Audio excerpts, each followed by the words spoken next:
Actually পড়াশোনার নামে বিদেশে যেতে চাচ্ছেন, আইএলটিএসের রেজাল্ট তুলনামূলকভাবে একটু কম, একাডেমিক রেজাল্টটাও তেমন সুবিধাজনক না।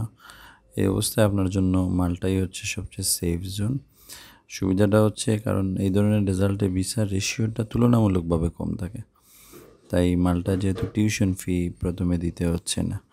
আর সাধারণত আমরা অনেক ফ্যামিলিকে দেখেছি টিউশন ফি জমি জমা বিক্রি করে বা আত্মীয় স্বজনের কাছ থেকে ধার করে নিয়ে আসতে হয়। তাই ভিসা হলেই আপনি তারপর টিউশন ফি দেবেন। তো শুরুতে খুব বেশি খরচ হবে না, এমবেসি ফিটি মিলে সব মিলে একটা খরচ হবে। আমার মনে হয় আপনি জানুয়ারি সেশনের জন্য মাল্টা দেখতে পারেন। এই অবস্থায় মাল্টাই হচ্ছে আপনার জন্য সবচেয়ে পারফেক্ট জায়গা। পরে আপনি ফ্রান্স, ইটালি কিংবা পর্তুগাল গিয়ে সেটেল হয়ে গেলেন।